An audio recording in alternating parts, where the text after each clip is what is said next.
The piano at Aurelio's didn't so much play as breathe. Smoke-soft notes, a slow river of sound slipping through the low-lit room. Amber liquor glowed in cut glass. Waiters moved like chess pieces. A storm pressed against the windows, smearing Chicago in rain and neon. At a back table, Giovanni Rossi signed a contract with a fountain pen older than some of the men guarding the door. The signature was clean, ruthless, inevitable, like everything he did. He saw her before she saw him. She threaded through the crowd with a steady, stubborn grace, a woman in a black dress that didn't shout but understood perfectly how to be seen. Brown hair swept into a simple twist, a few rebellious strands catching light, a mouth that looked like it had learned to hold back what it wanted to say, eyes the color of old whiskey, bright when they should have been tired. She walked like someone teaching herself to be brave in real time. She stopped at his table. "I'm sorry," she whispered, breath trembling. "Could you dance with me? My ex is watching from the bar." The room sharpened. People rarely asked Giovanni for favors without knowing who he was. People never asked him for gentle things. He followed the line of her gaze to the marble-topped bar. A man in a navy suit leaned on an elbow that didn't quite belong to him, a smile carved with entitlement, eyes mean with memory. The kind of man who mistook proximity for possession. Giovanni lifted his gaze back to the woman. Up close, those brave eyes were glassy, with the effort not to cry. A thin, livid mark peeked above the bone of her wrist, hastily covered by makeup, the kind of mark you don't get from a door frame. "What's your name?" Giovanni asked. "Sarah," she said. "Sarah Johnson." He rose without another question. "Then let's give him something worth watching." She blinked, relief and panic colliding. His palm found the small of her back, light, instructive, the way you might place a hand on a skittish horse, asking for trust instead of taking it. The pianist looked up as if he too understood when a moment needed soft witness, and slid into a slow, elegant standard that cupped the room in velvet. They stepped onto the small floor between tables. He guided. She followed, not because she couldn't lead herself, but because for once it felt good to rest. The rain beat a hush against the windows. The city leaned in. Sarah's pulse thundered. Giovanni smelled warm cedar and rain off his suit, the kind of careful masculinity that came with knives you never saw unsheathed. "I don't know how to do this," she murmured. "You already are," he said, voice a glass-smooth baritone. "One step at a time." He moved like he was born to cut circles in crowded rooms. His hand warmed the line of her spine. She let her head tilt, not quite to his shoulder, but near enough that she could hear how even his breathing stayed. Her ex shifted at the bar. The glass in his hand tipped, then steadied. Anger is a loud color, and Giovanni saw it bloom behind the other man's eyes. "Is he the kind who apologizes to the glass after he hits it?" Giovanni asked, almost lazily, like he wasn't already calculating all the ways this could go wrong and how to stop each one. Sarah's throat tightened. "He's the kind who thinks people are furniture," she said, surprising herself. There it was, the truth. The air tasted better after. "We worked together. I ended it. He didn't." Giovanni's jaw flexed, the smallest tick. "Look at me," he said. She did. Those eyes, dark, calm, terrible with patience, held hers like shore holds tide. The song swelled. They turned. Her heartbeat changed its reason for being fast. "You're safe for the length of this song," he said. "Probably longer." She huffed something like a laugh, something like a sob. "Probably? I try not to make promises I won't enjoy keeping." By the second chorus, people watched them the way you watch a fire in a fireplace you didn't know you needed. The ex's smile devolved. He pushed off the bar. "Don't look," Giovanni said, seeing everything without moving. "Tell me what you do, Sarah." "I restore art," she said, and suddenly her voice filled with a softness that belonged to her. "Watercolor mostly. Pieces that time has smudged. I bring back what was meant to be seen." Of course she did. He pictured her hands with brushes gentle as breath. He'd been raised in marble and iron, cathedrals and cellars, and he knew the quiet holiness of returning a thing to itself. You? She asked, then flushed, because what did you ask a stranger whose body said danger and whose palm said home?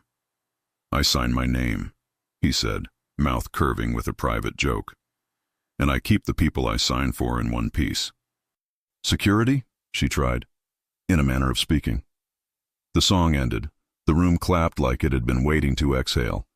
The ex arrived with a smile held together by liquor and habit. Sarah, he said, syrup thick, didn't think you liked to perform. I wasn't performing, she said, surprising herself twice in one night. I was dancing.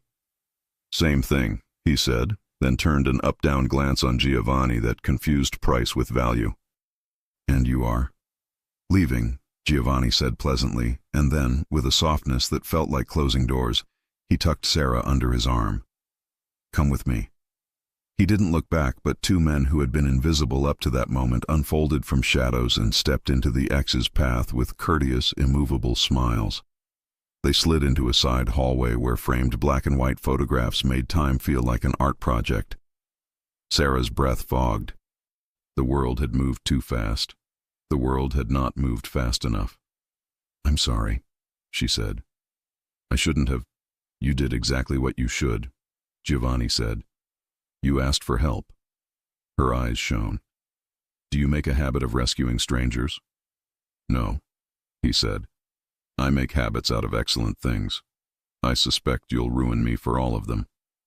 She didn't know how to answer that. Didn't know what to do with the realization that standing close to a dangerous man had never felt less dangerous. You're shaking, he said gently. I'm angry, she corrected. Good. Anger tells the truth about what hurt. A waitress appeared with 2 flutes of champagne as if delivered by the universe itself. Giovanni lifted one. To dancing when you should have run. She reached for hers. Their fingers brushed. Her throat warmed. To running when you should have stayed, she countered, surprising herself for the 3rd time. He laughed then, quiet and real. Sarah Johnson, he said, tasting her name like something he meant to remember. Tell me where you live. I'll have a car take you home. I can call a cab. He lifted a brow. You could, he said, and I could let the weather decide what happens next. She hesitated. I have work tomorrow. A piece from a private collection, late 19th century, water damage. And you restore it? Yes. Let me drive you, he said. Not a question, not really, but not a command either. A man like him didn't demand. He arranged the world so that refusing felt like walking away from warmth into sleet. She nodded. They exited by a side door. Rain slicked the alley like glass. A black town car waited, purring as if it had a heartbeat. The driver tipped his cap. Inside, the leather smelled rich and new. City lights smeared past in streaks of gold and red. Why were you at Aurelio's? She asked. Because information is a kind of life jacket. I had a meeting, he said. About what? Family business. She smiled despite herself. That's vague. It's also true. They pulled outside her building. Brick, stubbornly charming, windows aglow like the place had learned to love itself through winters. He didn't reach for her. He didn't ask to come up. He only said, if you see him again, call this number. He slid a card across the seat. It was heavy cream stock, no name, just a number. Power wears humility when it doesn't need to advertise. What's your name? Sarah asked, realizing with a jolt that she had asked a stranger to hold her in public and had not learned the simplest thing. He considered her for one heartbeat too long. Giovanni, he said. Giovanni Rossi. Something like a key turned in her chest, clicking into a lock she hadn't known was built for it. She didn't recognize the last name. She would later. Tonight. It was only a shape her mouth wanted to learn. Good night, Giovanni, she said. Good night, Sarah. She climbed the stairs with rain still singing outside.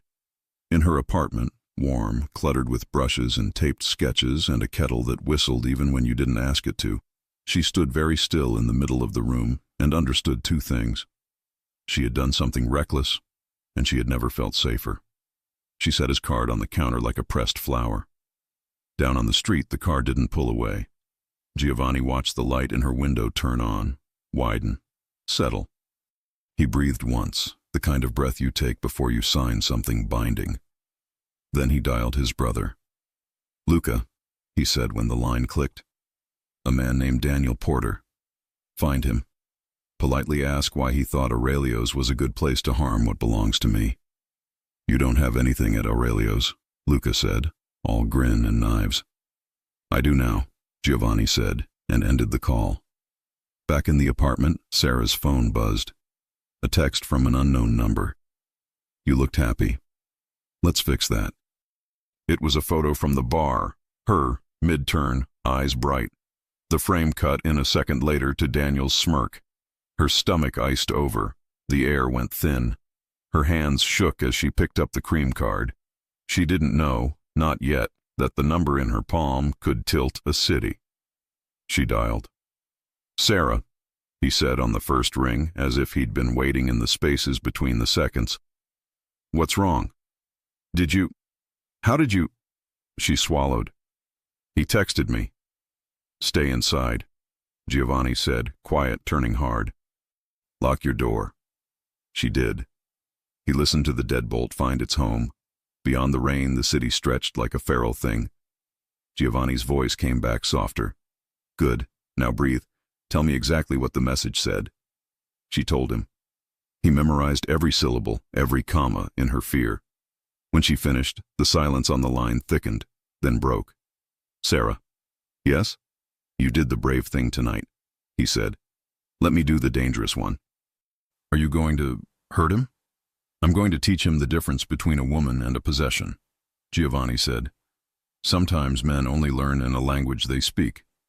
"Which language is that?" she asked, not sure if she wanted the answer. "Consequences," he said. From the curb outside, he watched her window's silhouette approach and pause, a hand touching glass. It was ridiculous how much it moved him. He hung up last, because some chivalries weren't dead. They just wore better suits. The town car slid into the rain. Somewhere in the near distance, a man at a marble bar bragged to the wrong stranger about a woman who had danced with someone else and what he planned to do about it. Somewhere else, phones started to ring that only rang when thunder moved indoors. The city braced. Sarah set the phone down and stared at the door. She could still feel the shape of Giovanni's hand, where he had guided her across the floor, an imprint as warm as a vow she had not yet heard spoken aloud. She went to the window and watched headlights smear white across wet streets. One set slowed. She didn't know it belonged to him again, returning because he didn't leave people he'd promised not to. A darker car settled at the corner, unfamiliar, idling. Sarah's breath fogged the cold glass. Was that Daniel? Had he followed? Did he know her building, her floor, the number of steps from the front door to her hallway? She counted them now, 9, because numbers are steadier than fear. Her phone lit again. Unknown number. Not Giovanni's. She didn't touch it. The screen blinked until it slept. In the street, the darker car didn't move. She turned off the lamp and stepped back into the dark. If she listened, she could still hear the piano from Aurelio's, those smoke-soft notes. She closed her eyes and reached for that river of sound like a rope. Was the car outside a coincidence or a message? And if it was a message, who was it from? Her past or the future that had just learned her name? The storm rinsed the city to its bones. By morning, Chicago felt metal clean, ready for choices. Sarah barely slept. She brewed coffee in the kitchen that remembered every cup. The card on the counter looked back at her, patient, dangerous, inevitable. She told herself not to call. She called anyway. "I'm outside," Giovanni said before she spoke, like a man who preempted disasters for a living. She parted the curtain. The black town car waited, inconspicuous only to people who didn't know how to worry. Across the street, the darker sedan from last night was gone. Relief loosened her shoulders, then tightened something else. Why had he stayed? "You don't sleep much," she said when she reached the curb, umbrella wobbling in wind. "I sleep when the people under my protection do," he said. "That includes you now." She wanted to protest the proprietary sound of that. She didn't. It didn't feel like ownership. It felt like shelter with teeth. He opened the door. "I'll drive you to the studio. My boss will appreciate that you arrived in one piece." She gave him the address, a brick and beam rehab in the West Loop that used to be flour and is now light. The elevator clanked like it had sentimental value. Inside the studio, sunlight fell in clean squares. Canvases lined the walls in states of undress.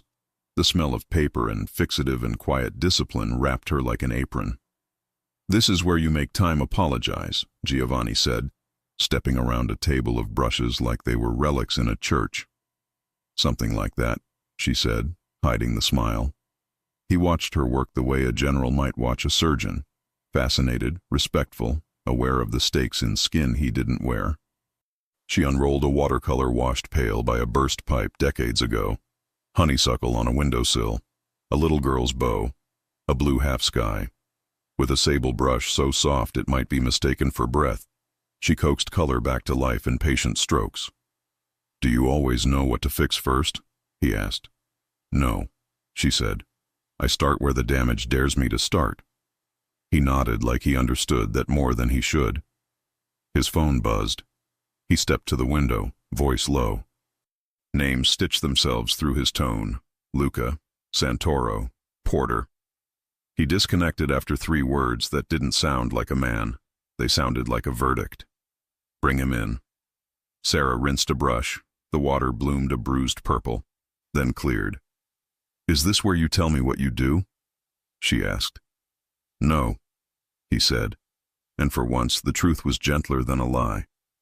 "This is where I tell you what I won't let happen." He faced her fully. "Daniel Porter has been warned to stay away from you. He is careless around the edges, but not stupid. If he forgets, I'll help him remember." "How did you?" "Men like him talk loud in rooms I own," Giovanni said, and for the first time, the shape of that last name flickered familiar in her mind. Rossi. She had heard it in headlines that didn't print unless lawyers gave up. She set the brush down. "Are you?" The word wouldn't climb out of her throat. Mafia belonged to movies, not to men who stood in her studio with eyes that could hold a cup of coffee and a confession at once. He saved her the trouble. "I am the person people call when the police would take too long," he said. "And I am the person the police call when they want something solved without paperwork. Is that a yes? It's a way the city stays standing." She searched his face for cruelty and found law instead, the kind that came with consequences that made sense to wolves and, weirdly, to sheep. "And you decided I'm under that law now?" "I decided last night," he said, between the first and second chorus. She swallowed. Every sensible thing inside her chimed with alarm. Every instinct that had been taught to distrust charm begged her to step back. But this wasn't charm. It was gravity, and she was tired of pretending she didn't know how to fall. Her phone buzzed, a message from an unknown number, but this one wasn't Daniel. "Ms. Johnson, this is Detective Alvarez. Please call me regarding a complaint filed last month." The room tilted. "I filed a report," she said softly. "After the first time he grabbed me. I didn't follow up. I thought it would make it worse." Giovanni's eyes cooled, not at her, but at a world that made bravery cost interest. "Do you want me in the room when you call back?" She hesitated. "Would that help?" "It would help me." The kindness of that undid her. She nodded. He stood at the window again, a large shadow between her and anything that wanted to touch her wrong. Detective Alvarez sounded tired and honest. "Ms. Johnson, I wanted to let you know Mr. Porter's employer terminated him last week. There have been 2 complaints unrelated to you. I'm concerned he may escalate his behavior." "We can put a patrol car on your block." "That won't be necessary," Giovanni said softly, close enough that Alvarez could hear and not see. "Her block is covered." Silence, then a professional exhale. "Mr. Rossi, I presume." "You presume correctly." "Then we're aligned in wanting this quiet." "Good," Giovanni said, and ended the call like an agreement had been notarized. Sarah leaned on the work table, dizzy with the speed at which her life had become a thing other people discussed, like a case file. "I don't want a war fought over me," she whispered. He turned. that cold patience melting back into something warm. No war, he said. A boundary. The elevator clanked again. Sarah flinched. Voices. 2 men. Giovanni didn't reach for a weapon. He didn't need to. The door opened and Luca Rossi strolled in with the kind of crooked grin that made secrets feel like invitations. Beside him, Marco Santoro, a velvet dark suit, eyes as civil as a courtroom. Family, muscle disguised as manners. Bellissima, Luca said to the studio, to Sarah, to the way sunlight made everything worth living through. Are we interrupting genius? Yes, Sarah said, recovering a smile. But it will forgive you. Marco set a neat folder on her table like he belonged in offices. Ms. Johnson, he said, we've arranged for someone to walk you to and from this building until Mr. Porter remembers his place. What if he doesn't?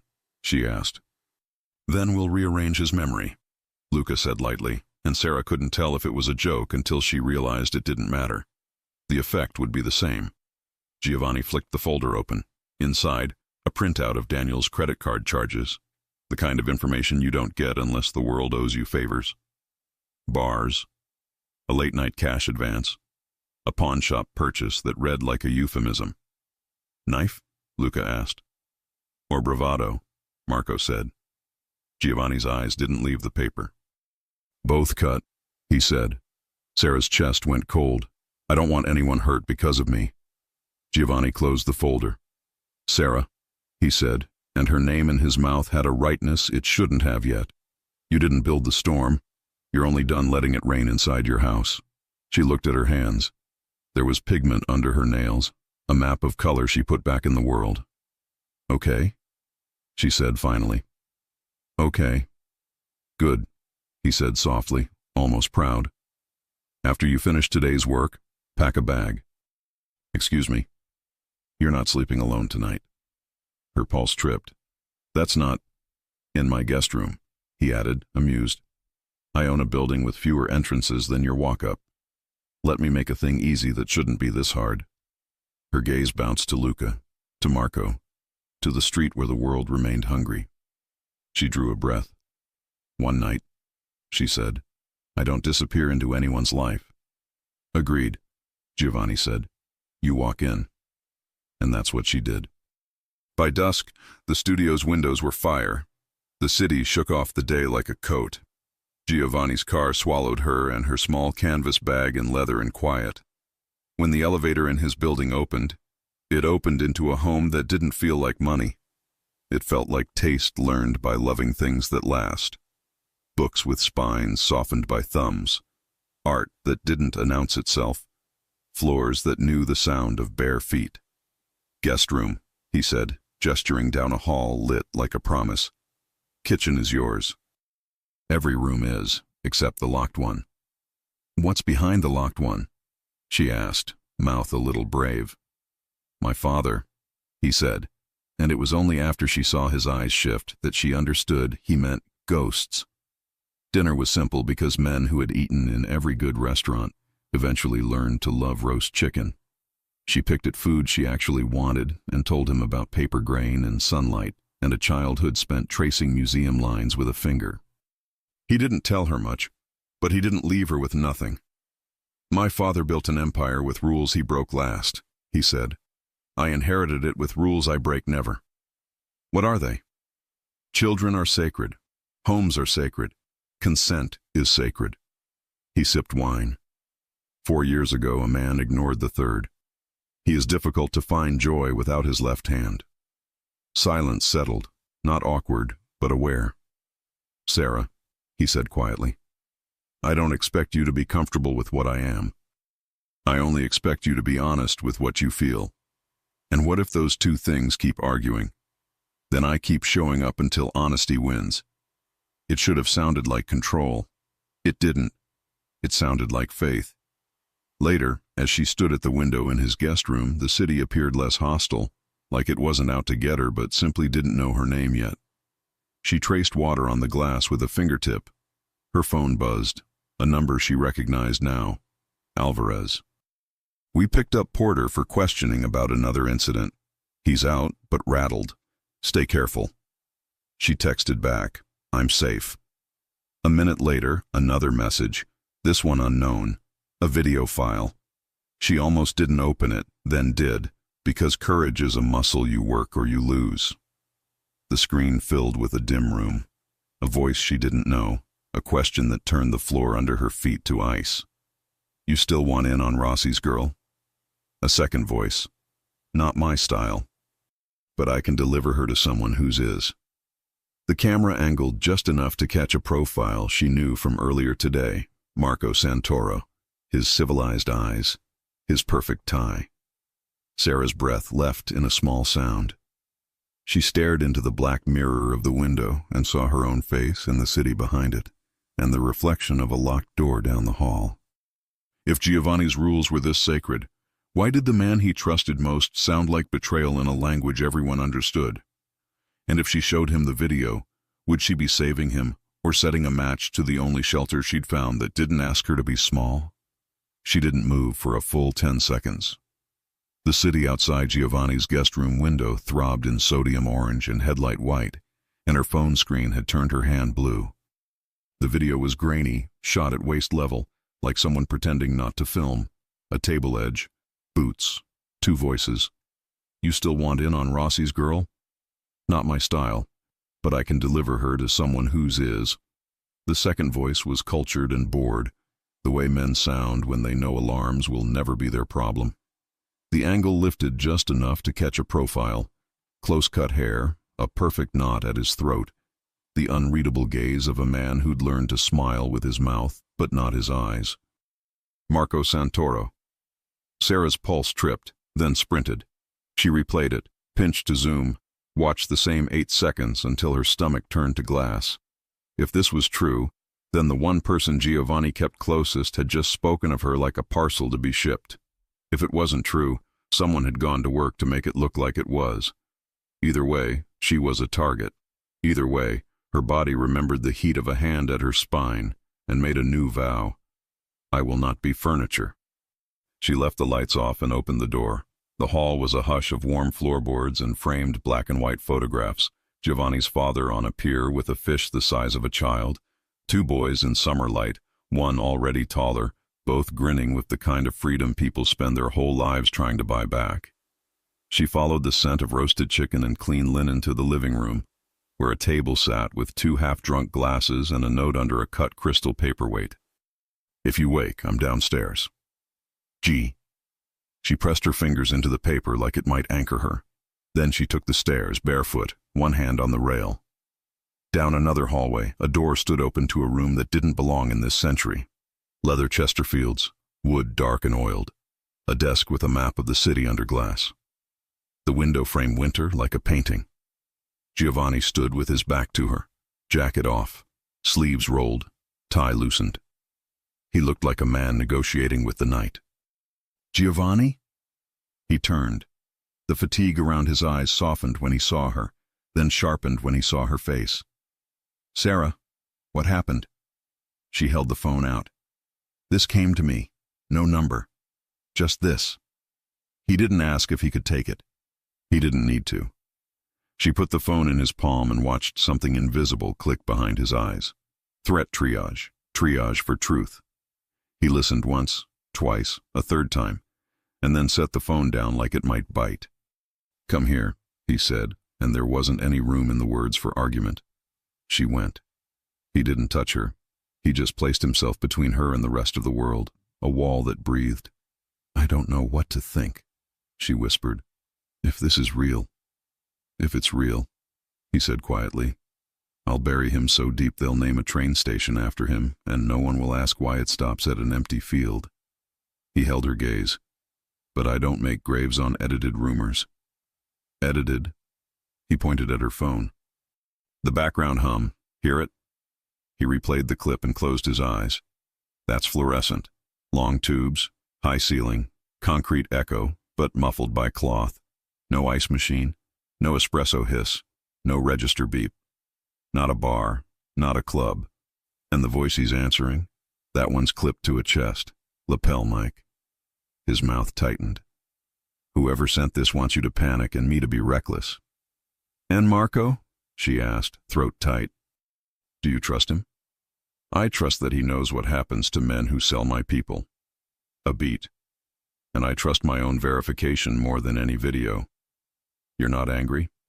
Oh, I'm furious, he said, so evenly it made the room colder. But anger is a bad driver. Tonight it sits in the back seat. He hit a key on a lacquered console phone. Ethan. A voice came back immediately, American and young, with caffeine for blood. Yeah, boss? Pull metadata off a file I'm sending. Track origination if you can. Priorities. Device signature, compression artifacts, voice print match to Santoro, or anyone in my first 3 rings. On it.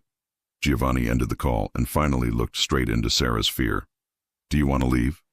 No. The word surprised them both. She meant I don't want to leave you, and she meant I'm tired of running from things I didn't cause. She took a breath and gave him the straight of it. I'm scared. And I don't want to be stupid about who to trust. Good, he said. Fear isn't the enemy. It's the instrument panel. You still have the wheel. He poured water into a glass she hadn't seen him fill and set it within reach. Drink. When she did, 2 gulps, then another, he nodded once, as if they'd completed a small mission together. Come see something. He led her down the hall, past the guest room and the photographs and the locked door she now knew he wouldn't make a mystery of forever. He opened another door with a simple key and flicked on a light. A library. Not the kind that men put in houses so that other men will call them cultivated, but the kind that happens when a boy learns to love silence and grows into a man who keeps it. First editions and paperbacks with broken spines lived together like family. In the corner, an easel. On the easel, a watercolor under museum glass, honeysuckle on a windowsill, a little girl's bow, a blue half sky. Her blue, the smudged one she'd coaxed all afternoon. She took a step without meaning to. That's my mother's, he said, a gift from an old neighbor when I was 10. She used to stop and look at it before she left for work. When she didn't come home one night, I sat on the floor and stared until the sky and the painting felt like the only honest thing left. He glanced at her. The water damage is new, a burst pipe at the foundation warehouse. We sent out 3 pieces to different conservators. I didn't know one of them was you until you told me what you do. Sarah's mouth went dry. The invoice on her work table this morning had listed the client as Rossi Foundation, private collection. She had told herself Rossi was a common name. You bought it back? I never sold it. His jaw flicked. Someone else tried to. We corrected the misunderstanding. She studied the painting. The sunlight in the scene had always felt real. Now it felt personal. You could have told me. I could have, he said. I didn't because I wanted you to choose to stay near me for you, not for a canvas we both care about. Her chest tightened. The truth was disorienting and beautiful in the same way. He had let her choose. He was still letting her. Footsteps on the hall, calm, civilized. Marco paused at the threshold, eyes flicking to the painting, then to Sarah, then to Giovanni. He did not glance at the small camera in the corner of the ceiling, which apparently everyone but her had noticed. The man wore restraint like a tailored suit. You called, he said mildly. I did, Giovanni said. Step in. The air changed, thin as glass. Sarah made herself meet Marco's gaze, looking for the glint she'd heard in the clip. She saw only a man whose pupils measured rooms and exits without moving. Giovanni spoke first. Where were you between 9 and 10 tonight? Warehouse on South Halsted, then the West Loop. Isabella walked Ms. Johnson to the car. Then I met Alvarez at the station. You told me to send Porter home rattled and sober. I did. Sarah startled. Isabella, your shadow, Giovanni said. You'll meet her at breakfast. Marco folded his hands. Is there something you need me to say for the camera, or are we pretending it isn't on? Giovanni's mouth didn't move, but his eyes did. Say what's useful. I've been the same useful for 12 years, Marco said, almost bored. If you want me to say I'm loyal, I'll say it. If you want me to prove it, give me a name and I'll bring you the man who made a mistake with your woman. The last word landed heavy. He didn't say girl. He didn't say property. He said the thing a man says when he understands that affection and territory are not the same but sometimes feel like cousins. Giovanni slid Sarah's phone across the desk, screen up. Someone sent this. Marco watched. Once, twice. He tipped his head a fraction. That's not my voice, he said. And if it is, it was moved to this party from somewhere else. Identify the room, Giovanni said. Marco closed his eyes, listened with his body, then opened them. Not one of ours. Too clean for a union hall, too dirty for a hotel. Industrial, but not big. Fabric somewhere above. Banners? A church basement? No. Thicker. Sound blankets. He looked at Sarah. Someone with money and a nervous system to protect recorded this. Proof, Giovanni said, not a question. Give me the night, Marco answered. Giovanni didn't nod. He didn't need to. The two men regarded each other over a long piece of memory. Then Marco turned to Sarah. He didn't offer apology. He offered context. I said your name once today, he told her. To Alvarez, so he'd know which woman not to use as bait without asking. He rolled back his cuff and showed a thin scar at his wrist that didn't match his suit. The last time I failed a woman this family promised to keep safe, I bled for it. I don't repeat lessons. Sarah didn't like him. Liking felt beside the point. Trust was not a switch. It was a dimmer. Tonight the light moved one small notch. When Marco left, silence swept in behind him. Giovanni let it settle, then took the next step as if the floor had been built for it.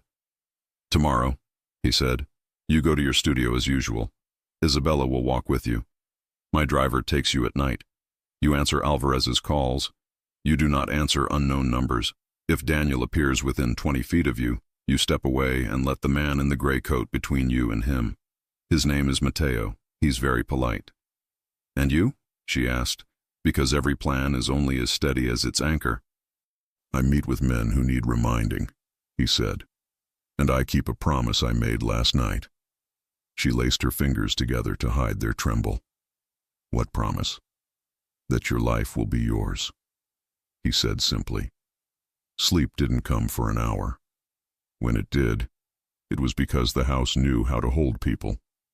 In the morning, Isabella Moretti waited in the kitchen with a mug already in her hand. She was tall, with a braid like a rope and a jacket that didn't bother pretending not to be armored. Ms. Johnson, she said, warm. I've admired your work without knowing your name.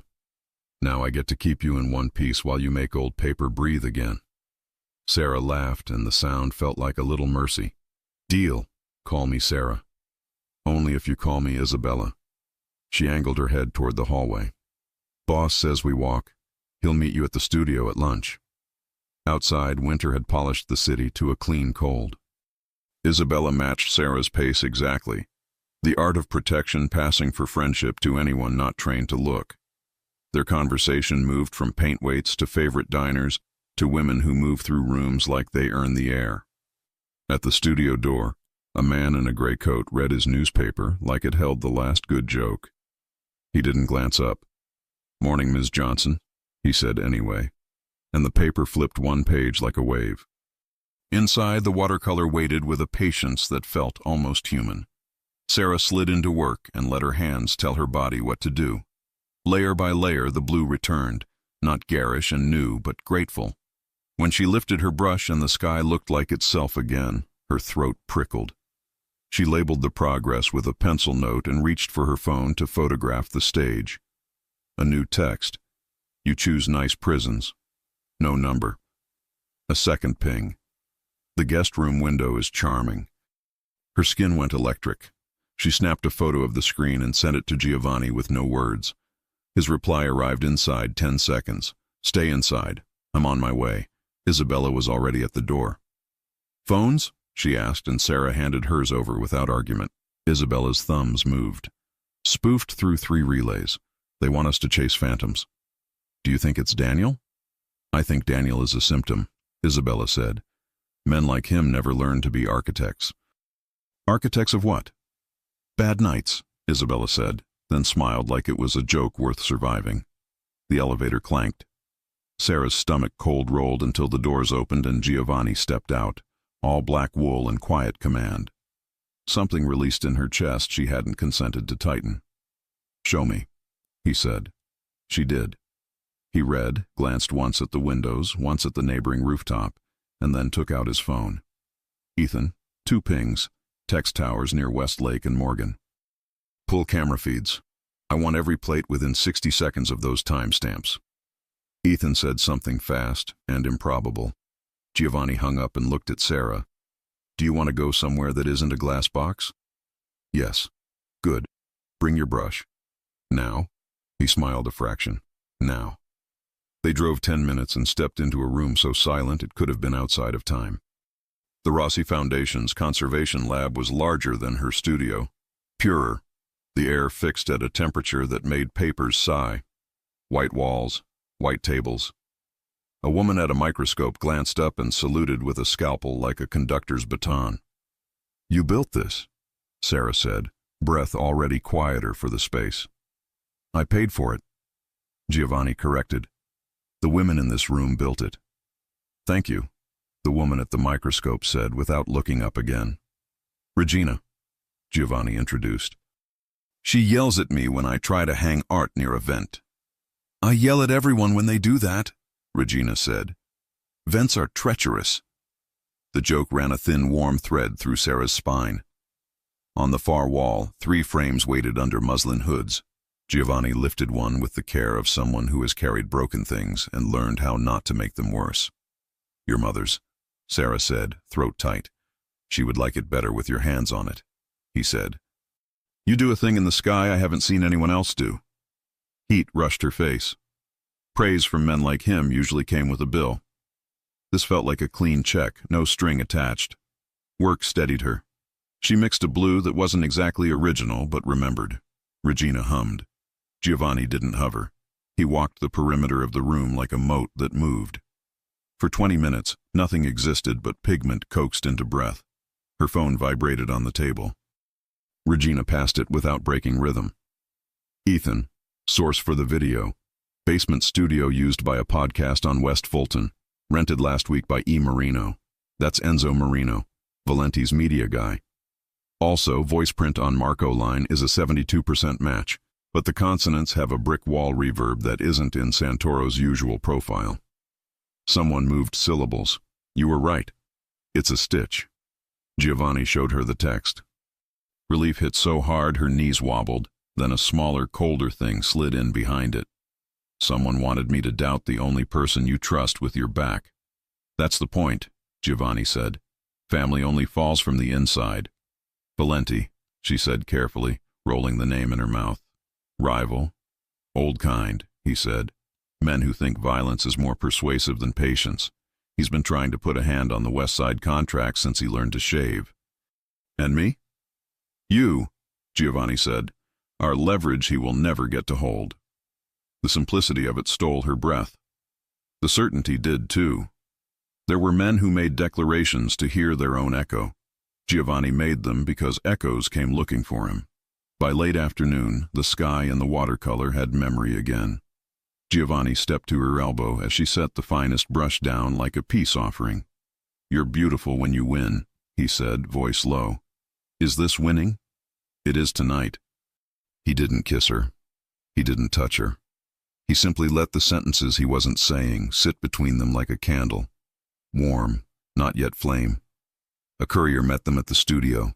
A small box, plain brown, no return address.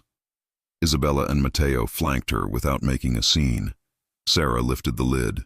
A single Polaroid, the kind that looks like nostalgia and smells like chemicals. It was the dance floor at Aurelio's, the exact second her face had turned toward Giovanni's shirt front, and Rest had won a tiny battle over panic. Someone had written across the glossy square in a permanent marker that bled, "Mine." Under the photo, a brass key on red ribbon, stamped B1, her building's basement. Isabella swore softly in Italian. Matteo took the box with 2 fingers, like it might explode. Giovanni didn't change shape at all. He became more of whatever he already was. "We're not going down there," Sarah said, before anyone asked her to be brave in the wrong way. "No," Giovanni said, and the word was a wall. He touched his phone. Alvarez. The detective answered on the first ring, voice thin with snow and impatience. You got a key too? You as well? Giovanni asked. Half the block, Alvarez said. Someone wants a party in the dark. Not tonight, Giovanni said. We'll turn on the lights from the street and see who gets itchy. I'll park a car out front, Alvarez said. Save me some popcorn. Giovanni ended the call and looked at Sarah. You don't go home tonight. She opened her mouth to argue, then closed it. I know, she said, answering a larger question. Back at his building, the elevator doors slid open to the smell of seared steak and lemon. Luca was at the kitchen island, sleeves pushed up, a pan sizzling like applause. Don't look so shocked, Luca said. I can feed people. You can burn butter, Giovanni corrected. I can burn butter attractively, Luca said, then kissed the air near Sarah's cheek. How's the sky? Blue again? Better, she said. Good, Luca said. The world needs more things put right. Dinner was loud not because of volume, but because of the presence of men who had learned to breathe all the way. Isabella told a story about tackling a pickpocket who turned out to be a city councilman's nephew. Matteo added 3 words at the end that made everyone laugh harder.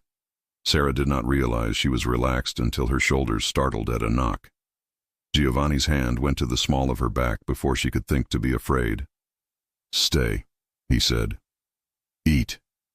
He opened the door to a boy in a navy suit with shoes so polished they reflected the apartment like a tiny upside-down world. The kid couldn't have been more than 18. He held a fabric-wrapped package like it might be holy. Mr. Rossi, he said, trying not to stare.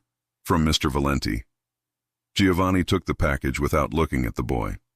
Tell your boss thank you for the etiquette lesson. Yes, sir. Giovanni unwrapped the fabric to reveal a vintage vinyl record and a white card. The card said, in an expensive hand, when you finish with the girl, send her to someone who appreciates antiques. CV. Luca's smile died. Isabella's braid seemed to go tighter on her head. Who writes like a museum catalog? Luca muttered. Giovanni slid the record back into its sleeve and set it on the counter as if it were trash that used to be useful. He didn't flash with anger. He chilled with calculation. We respond tomorrow, he said softly. At the gala. Sarah blinked. Gala? The Alder Fund, Luca said. Old money pretending it cares about new problems. Carmine Valenti loves it because the cameras are bright and the donors are blind. Giovanni's gaze found Sarah's. Come with me. As a shield? She hated that it was the first word that came. As the woman I danced with, he said. As the person it would be my honor to be seen beside.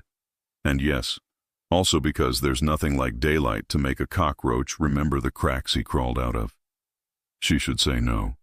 She should keep her life as small as it had been last week, when her biggest fear was a bruise peeking over a wrist bone. But small had not made her safe. Small had not felt like hers. Yes, she said, and the kitchen felt larger. Luca clapped. We'll need a dress. Isabella. I have a place, Isabella said, already texting. Good, Giovanni said, and we'll need the right story. What story? Sarah asked. The true one, he said. That you asked me to dance and I was wise enough to say yes. She went to bed with that line living under her ribs. The city purred, a big cat that would let you pet it if you kept your eyes open. She stared at the ceiling for a long time, the shape of tomorrow throwing strange shadows on the walls. When sleep finally came, it was because she let herself imagine one thing uncomplicated. A room with music and his hand at her back again. She woke early. Coffee. A shower. Her hands on the glass the way they had been on the watercolor. Giovanni's house moved around her like it had learned a new rhythm.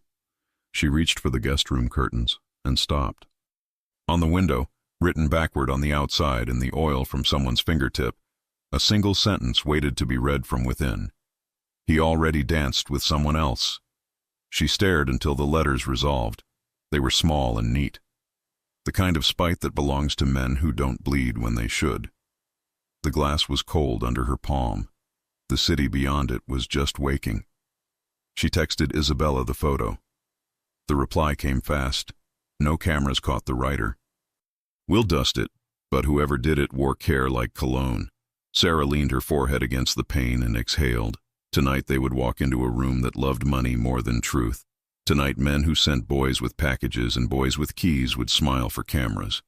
And sometime between the first song and the last, someone would choose the language they wanted to speak to her in.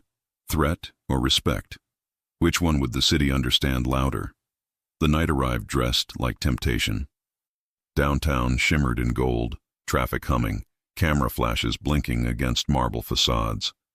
The Alder Fund Charity Gala was the kind of event where power disguised itself as generosity. The chandeliers glowed like captured suns, and a quartet played a waltz too elegant for honesty. Giovanni Rossi stepped from the limousine first. Black tuxedo, no tie, the confidence of a man who didn't ask permission to exist. Then, Sarah. She emerged in a gown the color of midnight silk, a slit along her leg that whispered rather than shouted. Her hair was pinned loosely, a few curls framing her neck. When she looked up, the world slowed. Even the cameras forgot their jobs for 1 second. Giovanni offered his arm. "Ready?" he asked softly. "As I'll ever be," she said, heart racing. "You'll be fine. They'll think you're mine." She hesitated. "Am I not?" He smiled, not answering, only tightening his hand around hers as they crossed into the ballroom. Every head turned, some in curiosity, some in calculation. Carmine Valenti was already there. White tuxedo jacket, crimson pocket square, smile sharp enough to bleed. He stood near the bar like a host who owned the night, the kind of man who applauded his own charm. "Giovanni Rossi," Carmine called, voice smooth. "You do show up when there's a spotlight." "And you hide behind one," Giovanni replied without breaking stride. The crowd chuckled nervously, pretending not to listen while listening to every word. Carmine's eyes found Sarah. "And this must be the reason you've been skipping board meetings." Sarah smiled politely, though her pulse screamed. "I'm just a guest." "No one is just anything near Giovanni," Carmine said. "He collects things worth keeping." Giovanni's hand slid protectively to her back. "Careful, Carmine. When men like you talk about collecting, I start hearing confessions." The tension was silk thin, but steel strong. Carmine laughed. "Enjoy your evening. It might be your last easy one." Giovanni's reply was simple. "It will be yours." They walked away. At their table, the orchestra shifted into a slow waltz. Giovanni leaned close. "Do you trust me?" "I'm learning to." "Then dance with me. This time not because someone's watching, because I am." Her breath caught. He rose, extended his hand, and the room parted like a curtain. Cameras flashed again. But this time, Sarah didn't flinch. His hand was warm at her waist. Her body remembered the rhythm from that first night at Aurelio's. "You belong to yourself," he murmured near her ear. "Never forget that, even if I look at you like you don't." Her chest tightened. "Why do you look at me like that?" "Because I'm not used to wanting something I can't control." She met his eyes. "Maybe that's why you need it." For a heartbeat, he forgot the war, the enemies, the codes. There was only music, the scent of her skin, and a dangerous peace. Then the peace shattered. A waiter passed with champagne. Giovanni's instincts pricked. Too close, too deliberate. He caught the man's wrist mid-pour, saw the tremor, the hesitation. The tray tilted, a glass toppled, liquid splashed, and beneath the scent of citrus and wine came something chemical. Bitter. Wrong. "Don't drink," Giovanni whispered. Sarah froze. "What?" He moved fast, steadying her with one hand, flipping the glass with the other. The liquid hissed as it touched the marble floor, etching faint white streaks. The crowd gasped. Giovanni's guards, disguised as donors, closed in silently. Carmine lifted his own glass across the room. "Accidents happen," he said, smiling too widely. Giovanni's voice was quiet, deadly. "Not twice." He leaned toward Sarah. "We're leaving." "No." "If we leave, he wins," she said, surprising him. "You want to stay?" "Yes." You said daylight makes them remember their cracks, so let's stay in the light. For the first time, Giovanni smiled, not his polite one, not his lethal one. A real smile, the kind that men like him forget how to make. You really are trouble, he murmured. She lifted her chin. Then maybe I'm exactly your kind. The night carried on. Giovanni's men neutralized the waiter quietly. The crowd never knew. Sarah sat through speeches, applause, and meaningless toasts, feeling his eyes on her from across the table. When he looked at her, the noise dimmed, as if the city held its breath. At the end of the event, an auction began. Art, jewels, a classic watch. Lot Thermometer 17. A watercolor, restored, 19th century, private donation. Her heart stuttered. The honeysuckle painting, the one she'd restored. She turned to Giovanni. Did you? He shook his head. Not me. The auctioneer smiled. A gift from an anonymous patron. Proceeds for the Alder Fund. Giovanni's expression darkened. Valenti. Carmine lifted his paddle, eyes glinting. Let's start the bidding. Giovanni raised his own. 200,000. 3, Carmine countered. 5. 6. Sarah watched the numbers climb, her pulse sinking with each bid. The painting wasn't just art, it was Giovanni's memory, his mother's piece. Whoever held it could claim a piece of his past. Carmine's voice sliced the air. 1 million. The room gasped. Giovanni didn't blink. 2. Silence. Then the gavel came down. Sold. Carmine's smile faltered. Giovanni's didn't. He turned to Sarah. Some things aren't for sale. She swallowed hard. That was a lot of money for a memory. It's not the money, he said quietly. It's the principle. No one takes what's sacred and makes it currency. And then softer. That includes you. They left past midnight. Outside, the winter air tasted electric. Giovanni's driver opened the door, but he paused. You were brave tonight, he said. Braver than most men I know. I was terrified. That's the definition of brave, he said. Their eyes met. Something wordless passed. The recognition of two people learning how to belong somewhere again. He brushed a strand of hair from her cheek. Come home with me. Is it safe? No, he said truthfully. But it's honest. She smiled faintly. Then yes. As the car slid into the dark, Chicago's skyline shimmered behind them. A city built on deals and danger, about to learn what happened when love entered the equation. But as they reached his building, the headlights of another car flicked once, twice, a signal from the shadows. Inside that car, someone watched through a scope, whispering into a phone. She's with him, and she has no idea what's coming. The car rolled into the underground garage with a low, steady hum. Giovanni's hand never left Sarah's. The gala's glitter still clung to her skin, but the warning from the shadowed car rode along with them, cold as a fingertip on the back of her neck. Wait, Giovanni told the driver, and the engine idled.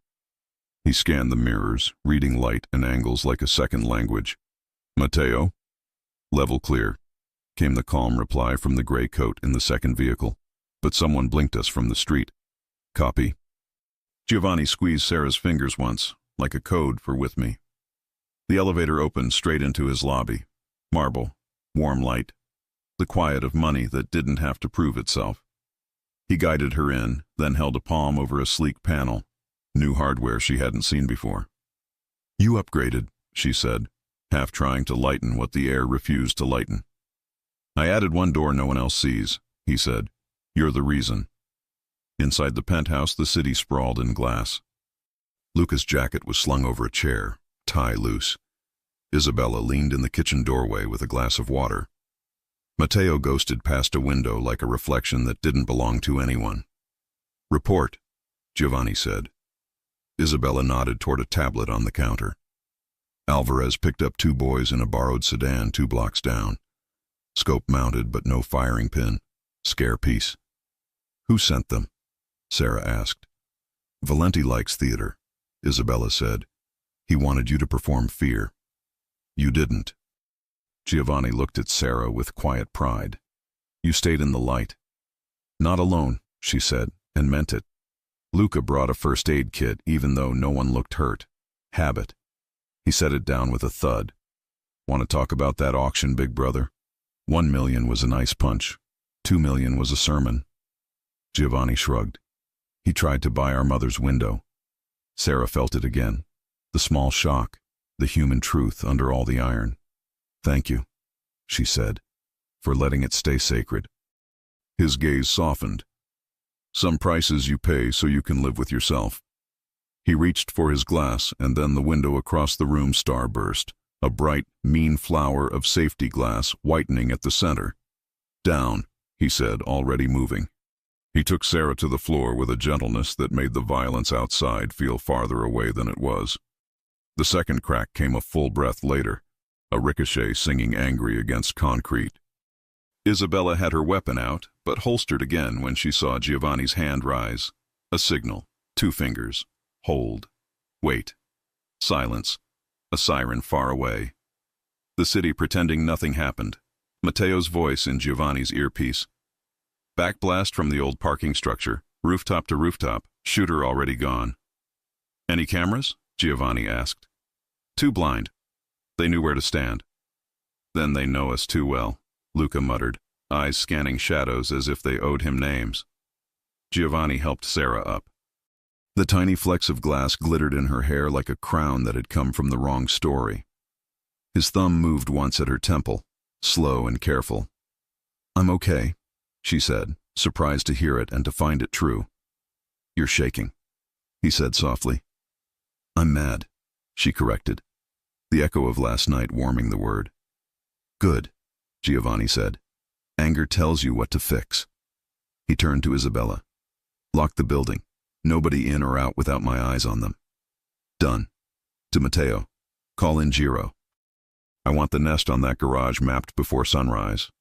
On it, Matteo said, already moving. To Luca. Pull the foundation schedule. If any shipment creates a soft path, reroute it. Luca tipped 2 fingers in a mock salute and was on his phone. And me? Sarah asked, half daring him to leave her out. You, he said, meeting every ounce of her challenge, are the only part of this I won't outsource. He drew a long breath, then looked away, jaw tight. I don't like bringing war to where you sleep, he said. That's a line. Home is sacred. Then don't, she said simply. I can go to the studio or, what did you call it? The lab. The quiet room. The conservation lab, Isabella said. Regina will make you tea and judge your brush technique. Sarah let out a breath that almost became a laugh. The shock had edges, but here were people smoothing them without pretending they didn't cut. Giovanni touched the broken window. Tempered, he said to no one. They wanted a crack, not a kill. Message, Luca said. Always, Giovanni answered. He turned back to Sarah. There are nights you buy peace with money. There are nights you buy it with blood. Tonight we buy it with patience. He held out his hand. Come see the room I've never shown anyone. She followed him down the hall, past the library and its easy light, to the locked door she'd noticed on her first night. He opened it with a small brass key. No guns. No safes. No secrets you could carry in your hand. Only a bench, a low table, and 4 framed photographs on the wall. 2 boys on a summer stoop. A woman at a kitchen sink, back turned, sunlight on her hair. A man in a dark suit with a wedding ring he couldn't stop touching, a blank 4th frame. What is this? She whispered. Where I remember what this is for, he said. So I don't turn into a man who wins and forgets why he cared. He gestured at the blank frame. That's for the thing I haven't found yet. She watched him, understanding more than the words said. What would go there? He looked at her then, so plainly it turned the room warm. Whatever makes the rest of it make sense. Her throat tightened. She set her palm on the table to steady herself and felt the smooth grain like a pulse. Giovanni. The buzzer on the panel chimed once. Isabella's voice came soft. Boss, Alvarez at the door. Giovanni squeezed her hand, a later that sounded like I'll answer that honestly when answering is safe. He let her back out, the walls closing the secret behind them with a hush. Detective Alvarez stood in the foyer, coat damp, eyes clear. He took in the webbed window, the glass under the rug, the tension standing in the corners like extra people. "Evening," he said. "You breaking your own rules now, Rossi?" "Someone else did," Giovanni said. "We're fixing the math." Alvarez reached into his satchel and pulled out an envelope with a purple stamp. "Federal subpoena," he said, wincing. "Grand jury. They want you, and they want Ms. Johnson." Sarah blinked. "Me? Why?" Alvarez didn't look at Giovanni before he answered. "2 weeks ago, your ex filed a complaint, then withdrew it. Today, he amended it again with a statement that mentions you and Rossi by name. Someone higher up wants to see if they can turn you into a witness, or a wedge." Giovanni's mouth thinned. "Valenti's lawyer loves a room with microphones." Alvarez nodded. "I'll do what I can to keep this quiet. But the paper exists. I'm here as a courtesy, not a courier." Sarah took the envelope. Her name looked strange beside the words, "in the matter of." She ran her thumb over the raised seal until her skin warmed it. "Do I have to go?" she asked. "Eventually," Alvarez said honestly. "Or we file to quash. Either way, you'll be harassed for a while." Giovanni's voice came low. "No one harasses her. They can come at me." "They will," Alvarez said. "That's the point." Alvarez left with a promise to text if he heard the footsteps getting closer. The elevator closed and the building exhaled. "Price of protection," Luca said, tapping the subpoena. "They can't beat him in the street, so they try in a room with wood paneling." "I don't want to be a weapon," Sarah said, to no one and everyone. "You're not," Giovanni said. "You're the person we build the room for." She believed him. She hated the situation. Both could be true. "Eat," Isabella ordered, practical as gravity. People think better with something warm in them. The kitchen rebuilt the night in small ways. Bowls, bread, the quiet clink of forks. Giovanni didn't sit. He stood behind Sarah's chair, one hand on the wood, like he was ready to lift the whole table and carry it if he had to. When they finished, Luca hauled the first aid kit back over with exaggerated drama. "Since no one's bleeding, I'll pretend I'm not disappointed." He reached for Giovanni's shoulder to make a joke, and froze. "What?" Sarah asked, already moving. Luca's fingers came away with red. A thin line of blood traced along the back of Giovanni's shoulder, glinting at the edge of his shirt where the fabric had darkened. "Grazed," Giovanni said, as if reporting light rain. "Shirt off," Isabella said, brooking no argument. He obeyed. The jacket went first, then buttons, each one a small surrender. The cut was shallow but clean, a neat kiss of heat that had lifted skin. Red smeared under his collarbone where the glass dust had clung.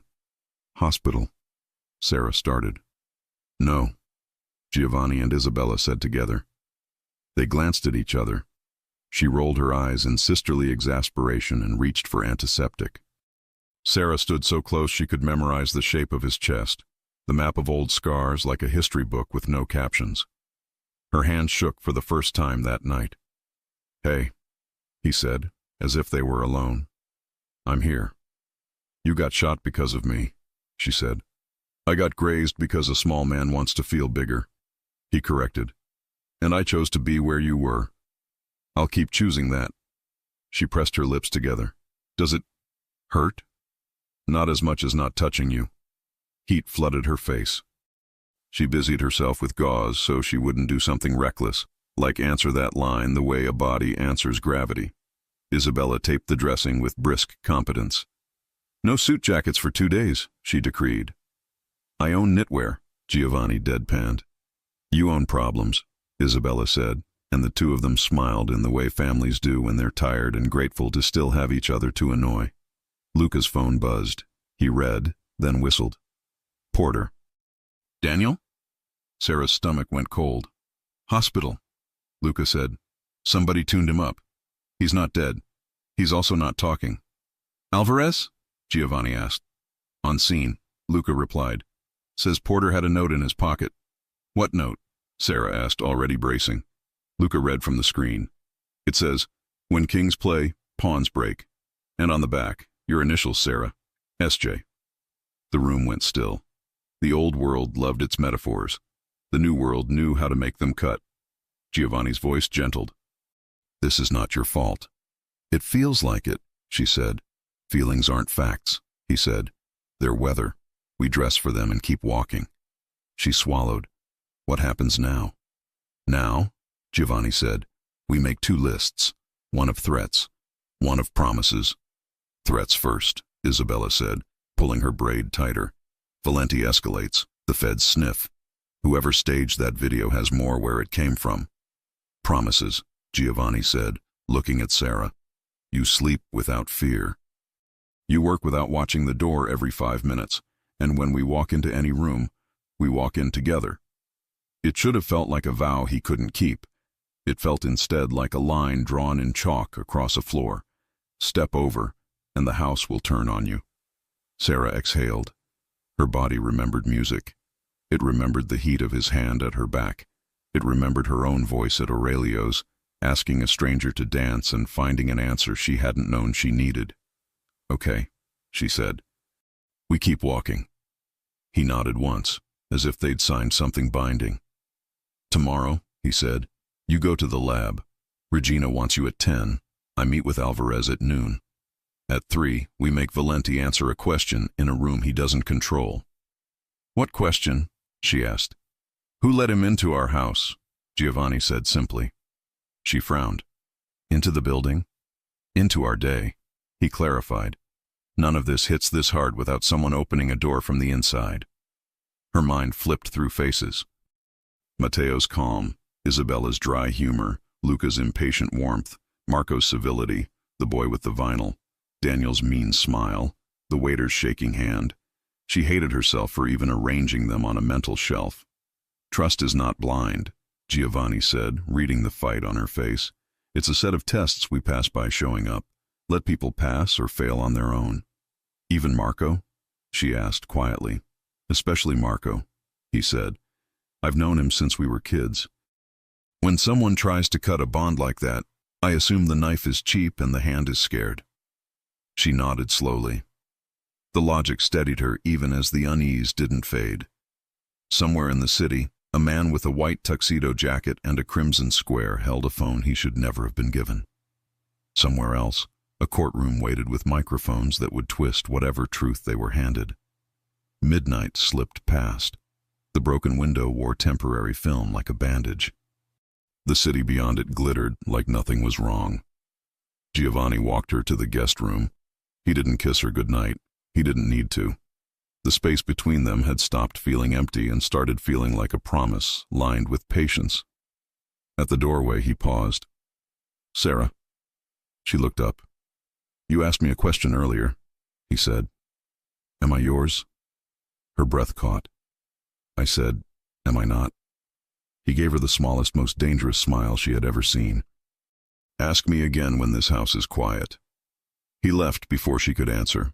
She lay awake, staring at the ceiling, listening to the building breathe around her like a living thing. Eventually, sleep came. It lasted 2 hours. Her phone chimed at 3:18 a.m. A single image, no text. The honeysuckle watercolor, on a work table, under wrong light. In the bottom right corner, a faint, fresh signature that did not belong to the original artist. A forgery stamp. Bold. Brazen. A second image followed. The same painting back on the easel in the lab, Regina's tweezers beside it, except the sky was a shade off. To most eyes, nothing. To hers, a lie. Her heart fell through her ribs. Someone had switched the piece while she slept. She sent the photos to Giovanni and Isabella at once. Isabella replied with 2 words. On my way. Giovanni's answer came 3 seconds later. Don't move. Sarah stood at the window and watched the city wake up the way it always did. One light at a time, like hope you could measure. Below, a single car idled at the curb with its lights off, waiting. If the painting wasn't the original anymore, then what else had been replaced in the last 24 hours? And when they turned the lab's lights on, whose reflection would they find already inside the glass? The Civic Theater wore red velvet and gold leaf like an old promise. From the balcony, Sarah scanned the hall. Crowds in winter coats, ushers in black, an orchestra pit that glowed like a secret. Giovanni stood beside her in a dark coat, the bandage under his shirt a private truth. Isabella and Matteo flanked them at a distance. Alvarez took a seat on the aisle with two plainclothes officers who looked like they preferred day shifts and quiet paperwork. On stage, the curtain stirred. A white lily lay at the edge of the pit, just where the photo had shown. Sarah's skin tightened. Giovanni's hand found hers, the silent code for "with me." "Remember," he said softly. "He invited us. He thinks he owns the room. He doesn't." The house lights dimmed.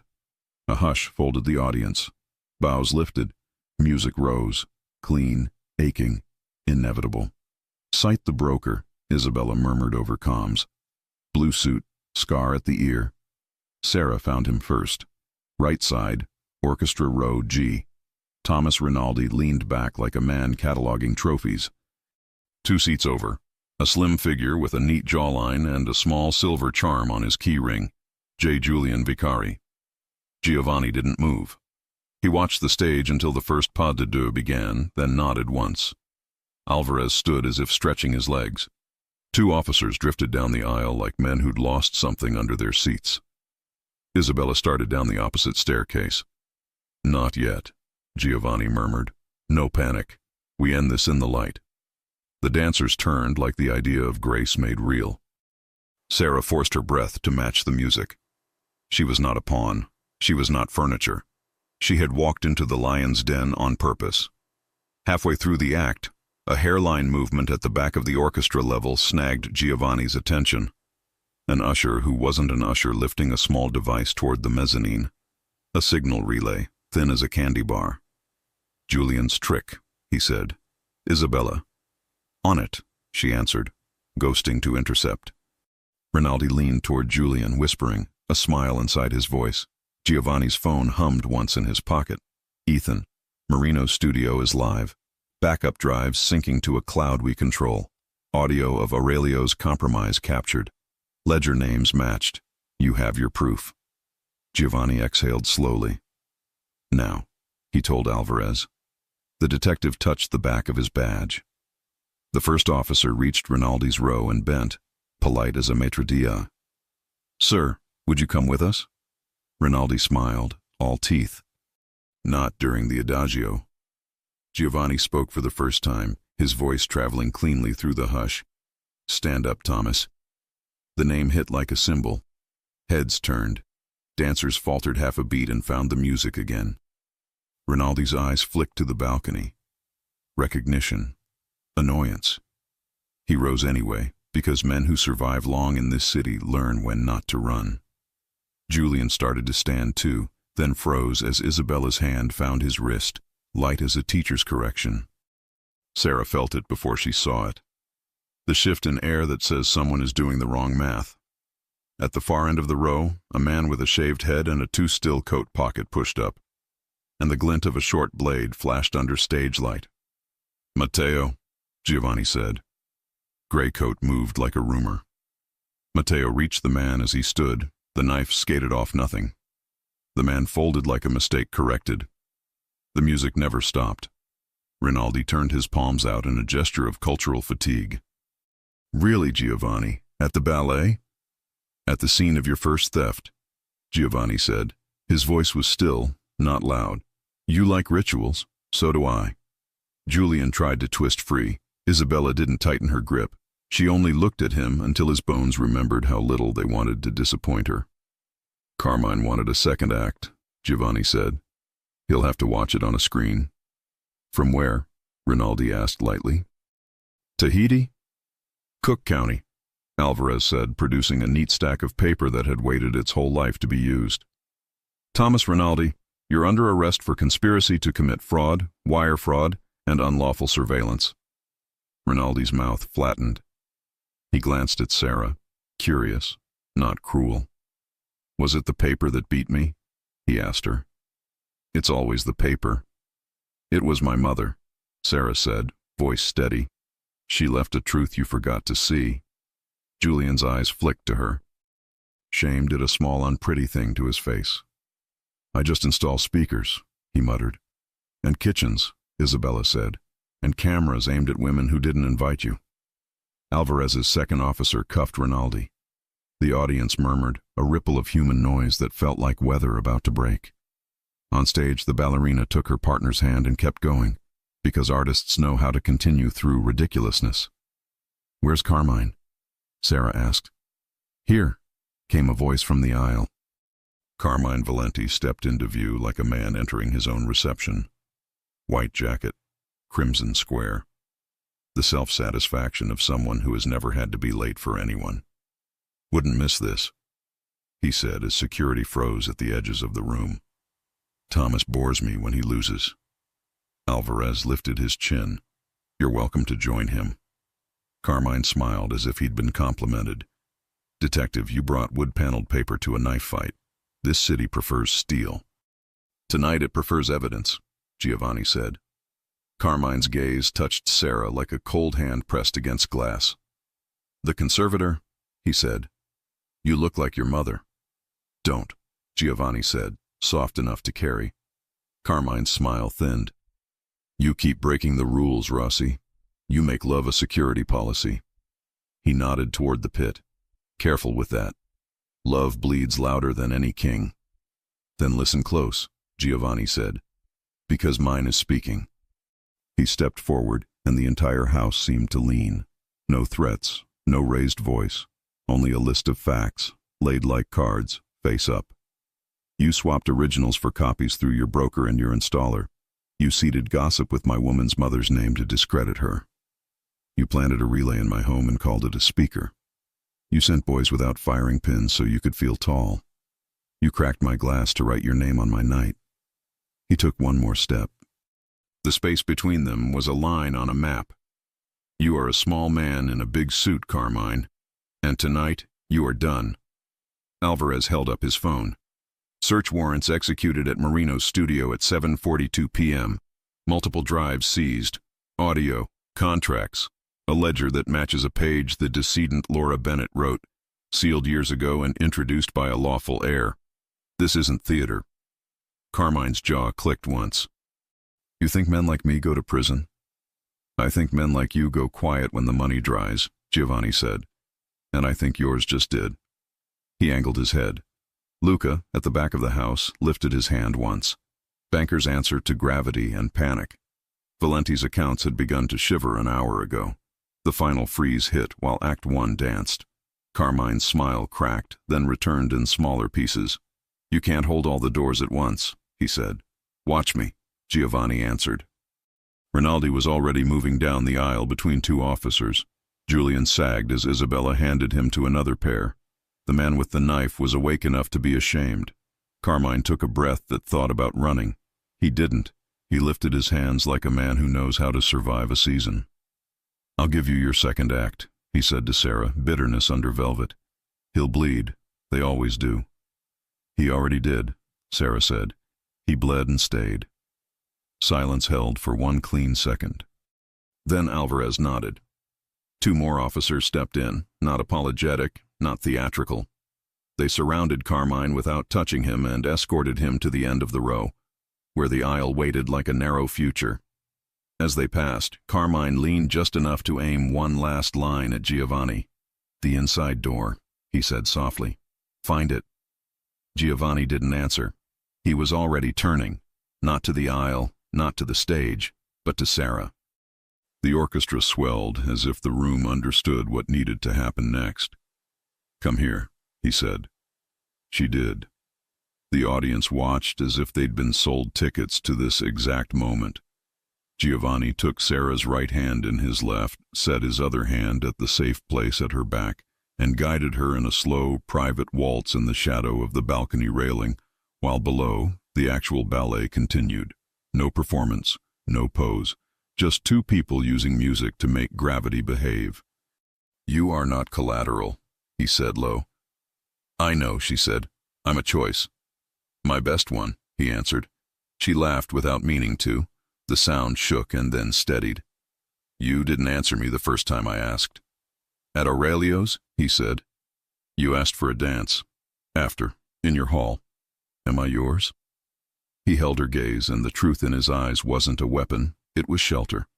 Yes, he said, and I am yours. The music climbed a stair and opened a door. He kissed her then. No hiding, no darkness. A clean, certain kiss that ended a war you couldn't see and started a life you could. Applause rose from the orchestra level, braided with the real applause from the stage. In a city that had cheered worse things, this felt like a small, good correction. Time to go, Isabella murmured, practical as always. Before the cameras learn how to ask better questions. They left into winter air that bit like honesty. Outside, police lights pulsed like heartbeat. Alvarez caught up at the curb, hands in his pockets, relief on his face that he didn't quite mask.